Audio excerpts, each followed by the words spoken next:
All right, let's bring them in. Welcome, guys. And we're just waiting for our very special guest to arrive. Hello, Joseph. Hello, how are you? Hanging in, baby. That you are. Wait, Tom, you took notes? Yeah. Oh yeah. What a great pivot. What a great show. Joseph, you're like a magician now. These rabbits keep popping out of your hat and bigger and better rabbits each time. It's amazing. Wait, maybe when I took the test the first time I was a rabbit. I basically pulled myself out the hat. It's good being a Cheeto, you know. A Cheeto or a cheetah? I like to think of you as a Cheeto because I like Cheetos. Flaming hot Cheeto, which is my favorite.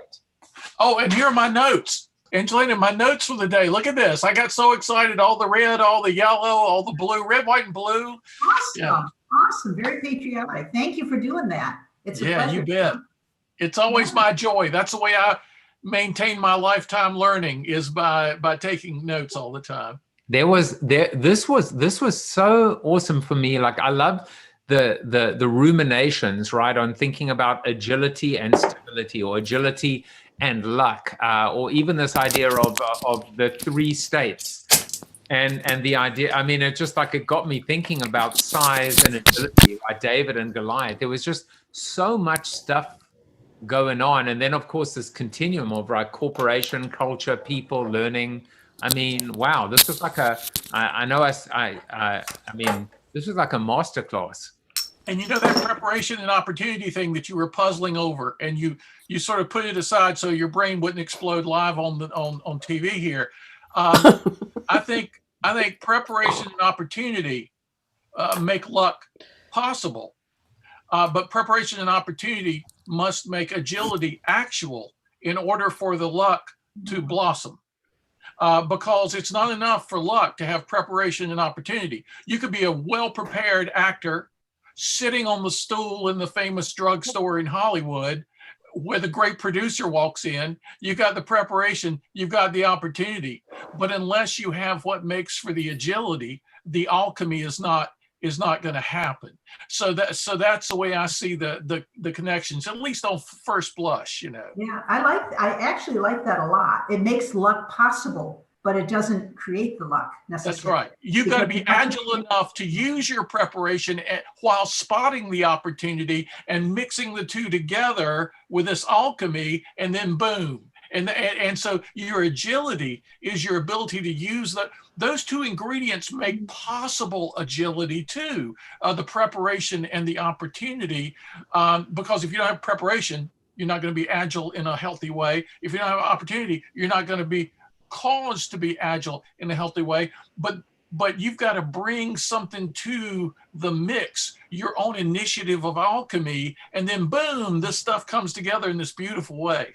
Yeah. So the Angelina, that was Angelina, that was terrific, and thank you. And your book is amazing. I've looked at it in the past with my team. A question that I have for you is, maybe it was discussed and I missed it, but all of this is true that Tom's saying and that you're saying. It seems like an element that's important to this is simply caring about each other on the team, because it's easy in that moment of change and stress to point fingers or try to make excuses or try to support a failed path. And to make that agile change takes, in a very simple way, simply caring about your teammates. Yeah. That's good. Yeah, because I do think a safe space. Yeah, I do think it's a mindset and a tool set. So agility, and so that gets to the mindset and the caring for others. But I think feeling that you're agile, feeling that you can make a difference, and the cultural attributes, I think, are just as important as the tool set. But I do think the tool set, and harkening back to the preparedness piece, is critical. Because if you don't have the infrastructure in place, you don't have the tools. I mean, Joseph is a master at all of a sudden putting up news articles. And I mean, he might say he's a pantser, but actually he had a lot of those templates and tools and ideas and all that at your disposal, at your fingertips. So that took a lot of preparation.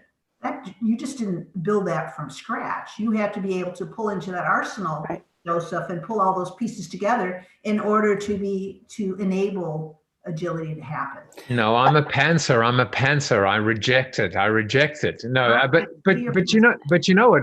But there is a process. The thing is, as the saying goes, method to the madness. I have a method to my madness.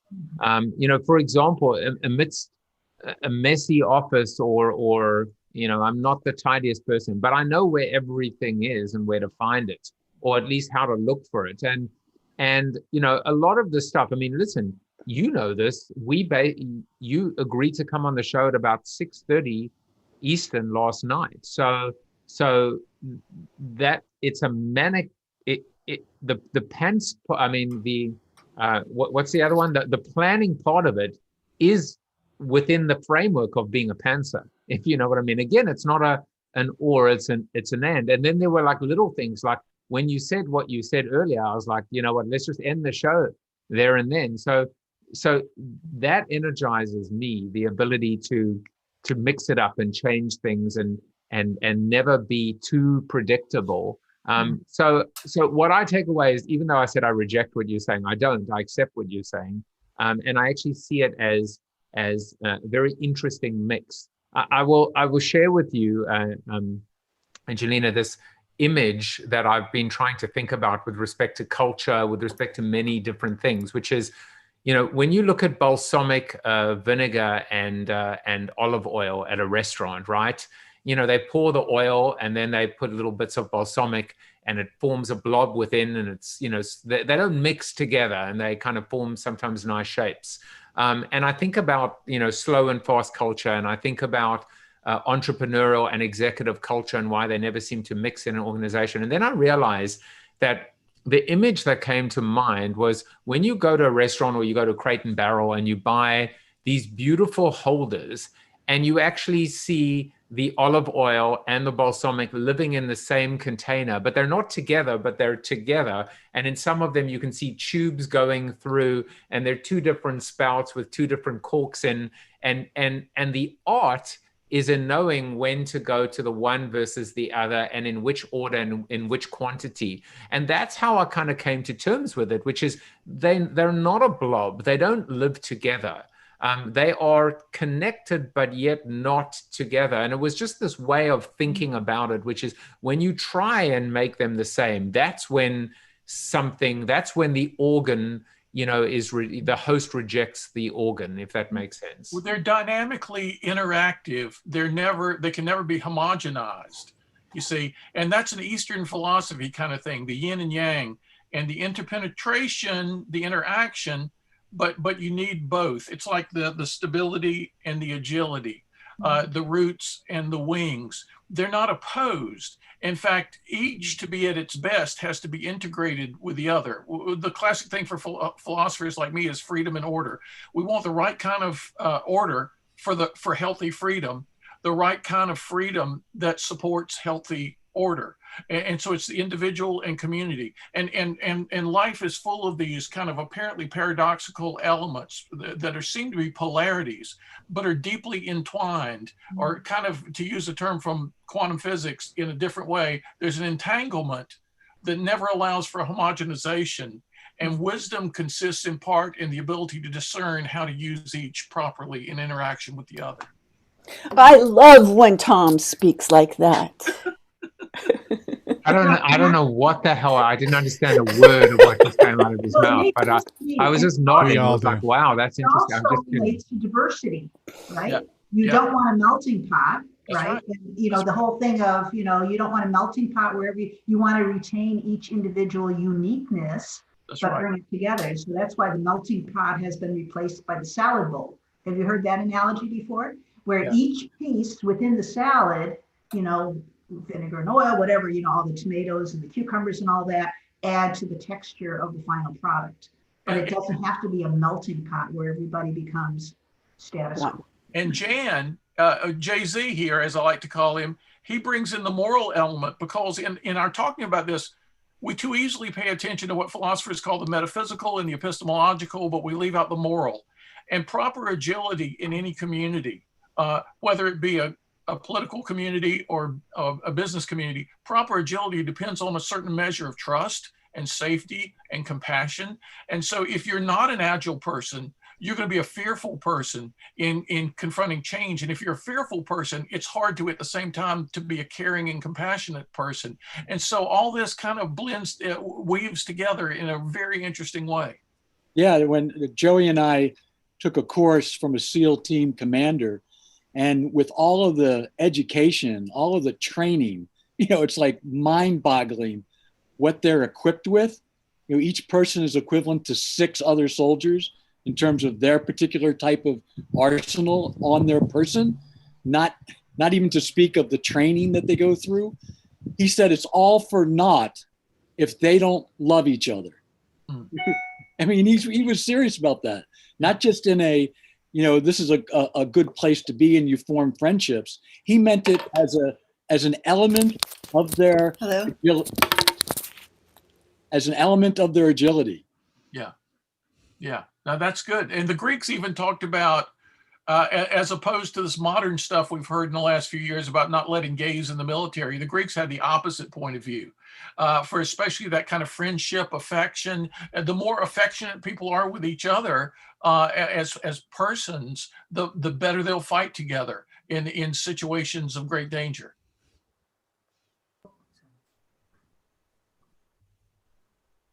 So this, Hey, Angelina, in your experience, and you're, talking to these big companies that I imagine must be, gorillas in order to infuse a signal of sanity into their, into their chaos. Why is it that, if this is true, I would think it is, why is it that sometimes a brand will get what you're saying, will get marketing flexibility, but not be able to actually do it? So what's the stumbling block you're saying between actual it could be the culture, it could be the processes. I led a lot of marketing transformations over my lifetime. I was at HP, Hewlett Packard, for 14 years. And in those 14 years, I worked for 6 different CEOs and 6 different CMOs. Talk about a roller coaster. So you talk about, a big behemoth, and you think it's a very stable company. Every 2 years I had a new boss, and I must be a survivor because they all kept me, so they'd change. The CEO would bring in their new CMO, but I was always the VP of marketing or sustainability or whatever the role was that I was doing. And they kept me. And then they put me on the transformation team. They actually had me transform the marketing organizations 3 times. And we had 5,000 marketing professionals. We had a $2 million marketing budget. We had, thousands of marketing suppliers. And so I got to see up close and personal how a lot of marketing leaders managed or mismanaged their teams. And it was very much, that's why I wrote the book, because it was very much about the experiences of, I call them the winners and the losers. They're really not winners and losers, but they were the career winners and the career losers.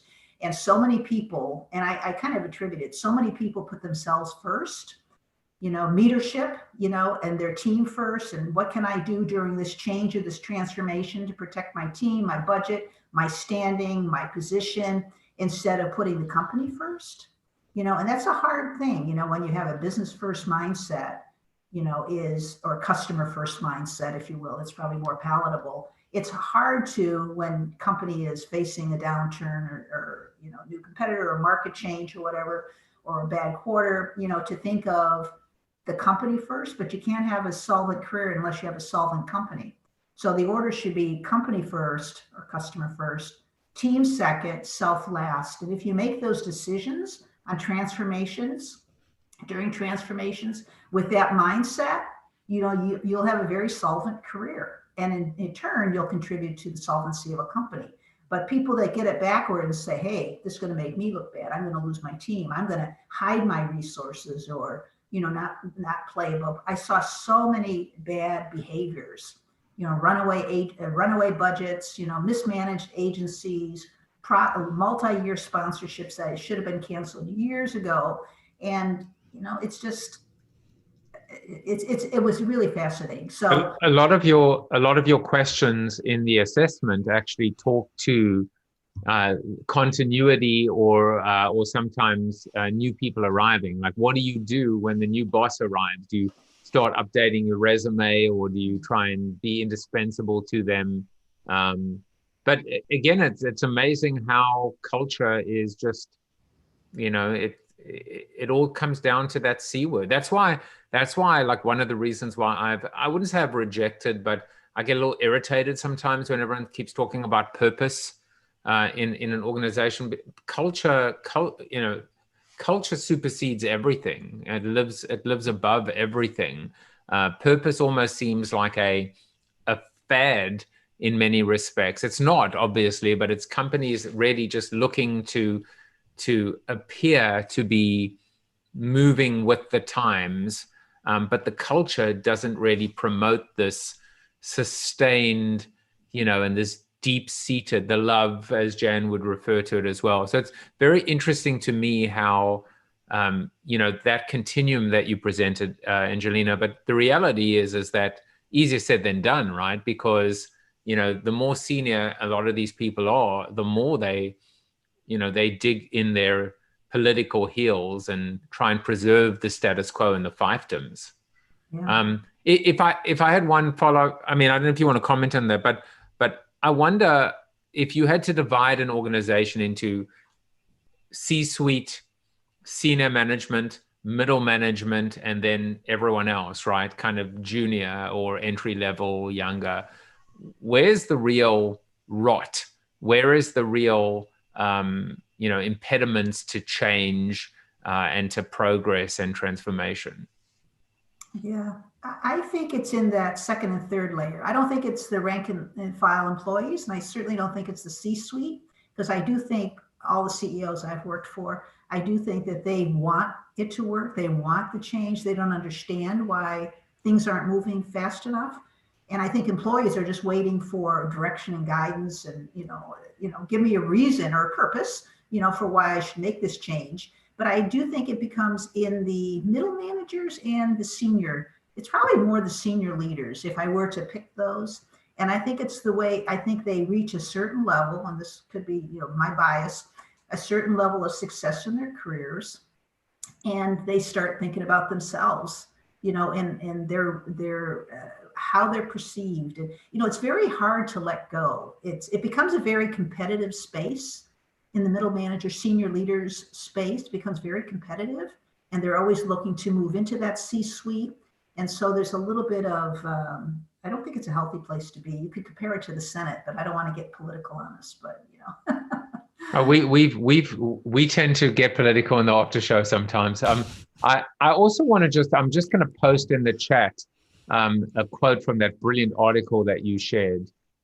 Which I just thought was amazing. The analogy, the metaphor of rethinking career from a sprint to a marathon, and also recognizing now that it isn't just, of course, the sprint is 35 years. That's not a small amount of time, but it's condensed in terms of very linear and predictable. And it seems now that the new career and the new learning curve is one that kind of goes through multiple cycles and rebirths. And I just found that fascinating. Yeah, remember the book? This book was written years and years ago, decades ago, The 3 Boxes of Life. It talked about the same thing, the 3 stages of life. And it was refuting that. This is 40 years ago. It was refuting that it didn't have to be 3 stages of life. You don't have to wait until retirement in order to enjoy the fruits of your labor, so to speak, that you should have some retirement. And you are seeing different careers and career paths. And I think that's very, very healthy. It frustrates me sometimes when the millennials want to take, I have 4 of them, when they want to take time off and, and it's like, what makes you think you could take 2 or 3 years off to kind of go explore the world, but then I have to stop myself and say, maybe that's the new career pathing. That Well, you know, reality. I think a lot of my growth came from when I was a millennial, that age, is that I did have the guts and the courage to go and explore and learn and travel and learn other cultures. And when I was young, when I was in my late 20s or whatever. But I think it's interesting that, and I think I posted it somewhere else. What do you think about, we go from this we work culture. I have millennials also, right? 2 boys, 10 years apart. But we go from this we work kind of culture where, my one son, he says all of his friends really miss, they were in a startup for transportation. They all miss going in and hanging out with each other and going in, to that open space. That's their world. Working from home is not something that they dig or enjoy. So for me, I just think I've always worked from home. 25 years I've worked from home, and missing one of the things that I've missed most in my entire professional career as a consultant, a creative, whatever, is when I did get to go into Time Life and collaborate with everybody, right? When I spent 2 weeks in the office, that was really enjoyable for me because I had that physical connection. So I think we're in an interesting place. I understand being agile, getting older, developing your skill set, continue learning, but that physical and social connection can't go away. That has to, I feel that has to come back for us to survive as humans. From this. Yeah, we're going to have ramifications from this lack of physical contact. Yes. Whether it's not just school age kids that are learning socialization skills, but it's for people in the workforce that are missing that collaboration. So I hope it does get back to a more healthy balance, because I think humans are social creatures, obviously, and they crave that physical interaction. But we're making the best of it, I guess. I think the pendulum had to swing so drastically because of the pandemic, and the technology happened to be there in time to allow us to imagine if we didn't have this, and we were one of the meat packers that the bets were laid on who would get the COVID and who wouldn't. So I think that we'll swing back and have a hybrid, and maybe one day a week you actually show up physically in the office. Who knows what it will be? But I think that one of the things that I'm working on is helping people get their mind wrapped around the fact that we're not going back. It's not ever going to be exactly the same as it was. Thank God, because it wasn't. That's what got us in that shape to begin with. So our ability to be engaged with the change process and contribute our ideas, no matter how large or small, makes the future much more owned by us because we created it. If we think that the government's going to do it for us, yes, they're showing trends and directions, but it's the choices that you and I make and where we spend our money, what businesses we support or don't support because of what they're doing. Coca-Cola is not in the Coca-Cola business. They're in the plastic bottle business. And is that really good for the planet? And is that where I want to spend my money? So I'm just reaching out to anybody and everybody to remind them that the future is for us to choose, at least to contribute to, and find ways, either organizations or businesses that are, or groups that are concentrating their efforts, because that's really where you get power, sort of like a union. And the fact that you compost is not going to change the world, but it's an example set. I'm here in Vermont, and Vermont has led the way on a lot of really important issues, gay marriage, lots of slavery, and we set the example, hey, if we can do it, you can do it. And I think that we each are in a place where, as influencers, where we can make a difference in that way. So sorry to get on my soapbox, but no, I agree with you. Yeah. Well said. It resonates with me, Bob. Great. Great. Well, it was a great show. I'm really, it's amazing that you were able to pull this off in such short order. And I'm really grateful for your contribution, both in the show and Hey, the after Bob. show. Yeah. Bob, you look amazing. What camera are you using? Who did your lighting? Because you look amazing. Do you have a green screen behind you? Yeah, I really do. I have a studio and that I work out of, and I just set it up to make You it look look good. good. Yeah, thanks. Yeah, I'm working with a bunch of the politicians this year in Vermont, committee chairs and stuff like that, because we're having to be online, and I'm just showing them how to set it up and make it look good, and it's their job to bring the content. Yeah, exactly. Right. That's awesome. So, Yeah, I'm in the and dark. you know here. what? It is literally a green sheet that you can buy on Amazon or your local store for like $17, and some lights, and it's just knowing where to Yeah, put them and That's all that. that's what I'm asking Santa for Christmas. I think a new camera and things like that for, but Well, you look great. Thanks. Mhm. Yeah, Joseph has the same webcam. I think it's a Logitech webcam. Well, Okay, some of us awesome. Should I clean it? Do I need to clean it? Oh, looking good. Webcam. I need to get a webcam. Sorry, I didn't hear you, Tom. I spoke over you. No, I just said some of us are cheetahs with the tech, and some of us are elephants. And so, There's always an opportunity to be a camel. well, okay, that's Where'd good. you That's go? good. I've been the last to adapt technologically to this, so I appreciate what Wendy's talking about. I mean, I just use my desktop computer for the audio and the video and natural lighting, and so I'm just lucky it doesn't look worse than it does. I was hosting an event for the Vermont Democratic Party, and just to briefly, the woman that was hosting the event was sitting in front of a couple windows, really nicely lit, but it was at let's see, it was just like 20 minutes before sunset, whatever time of day it was.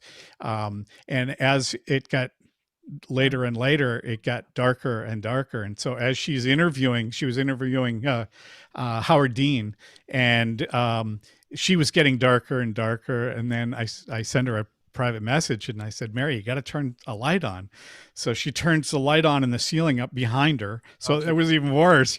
Yeah. It's just unbelievable I had that how happen. bad it can be. I had that happen with the Your digital transformation. See, everyone's going to get really good. They're going to get that green screen, the Logitech webcam. Yeah, but hey, Bob, Yeah, I'm a producer. I produce television commercials. I get all of that. I'm sitting in the dark just because it's like, oh, Joe's show's on. I'm gonna. Yeah, I know, right? Right? Yeah. I think what's going to end up happening, much like the pool room or the the TV room.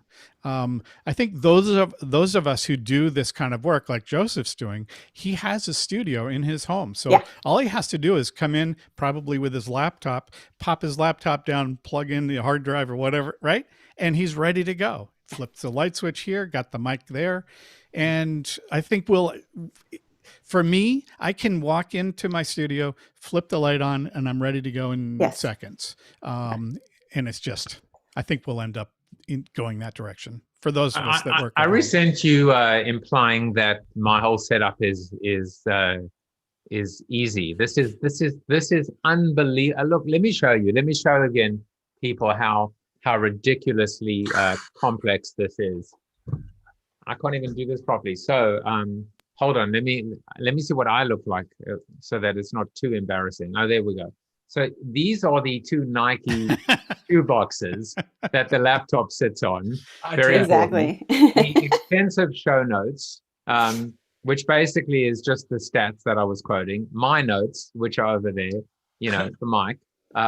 This is, I don't even know what this is. I've got a light that points up at the sky. I'm not really sure why. We'll talk about that later. Yeah, exactly. And then I bought these. Three things. There's the green screen, by the way. Yeah. And then I've got these three like very cheap Walmart lights, which are balancing on shoe boxes.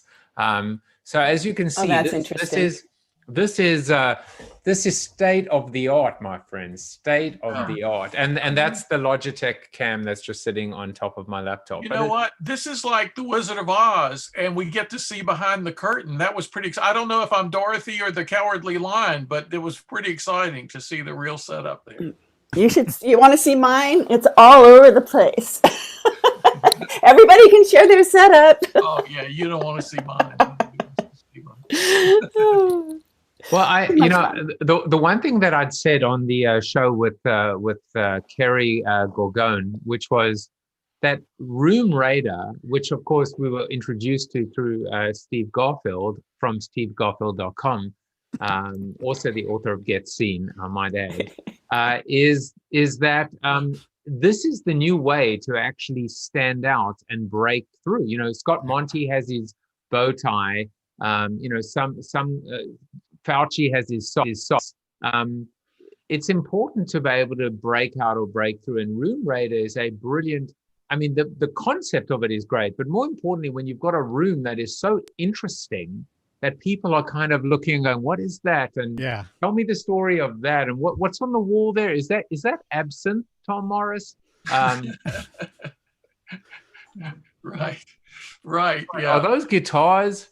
There are stories behind everything. You should see the other artwork in this room. Or in Steve Garfield's case, where he brilliantly puts his camera, I guess his phone, inside of his refrigerator and freezer. Yeah, that was awesome. And does a show that just blows your mind in like 3 minutes. Really? And then finally, this is the last one, which Steve Garfield once did to me, which is what you do when basically. I'll just spotlight. Oh, when you want to check out? So basically, if I'm just on a Zoom call right now, and that sure beats mine to a pulp right there. I mean, this fools nobody, and I mean that in more than one way. No, but you are the thinker. Well, I'd like for you to think that. You are, there is built to last, there is built to fail, there's built to suck. You are built to think, my friend. I think that's right. That's probably right. Whether I do it well or not is a separate consideration, but yeah. All right. So as you can see, Angelina, the after show is where basically conversation comes to devolve and pretty quickly. and then get reborn. Let me tell you a little bit of the people that are here I'm very fortunate and privileged and humbled enough to say I've become part of this extended family. In many cases, we have previous guests who've been on the show. The beautiful thing about the after show is we're here every day. Some people don't come off camera. Some people, like Leslie Laredo, just wants to listen in today. And you are very, very welcome back any day, anytime you want. And I will be in touch. I'll be sending you all the links and files, etc. But also there's the ability to be part of our community. Every Friday, I do now a community show with 5 previous guests. And it's just a great way of keeping these relationships going and growing rather than... Joseph, you even allow a conservative. Just one, though, only one. Just because you've been well behaved of late, so don't change that. Otherwise, but Angelina, this after show wouldn't be the marvelous thing it is without somebody like you sparking new thoughts in us and just gracing us with your time and energy today. We've all benefited a lot, so thank you so much. Yeah, thank you. All of you, you're a wonderful group to hang out with. Yeah, come anytime. Are you all on the East Coast? Yeah. Let's see. No, I'm on West Coast.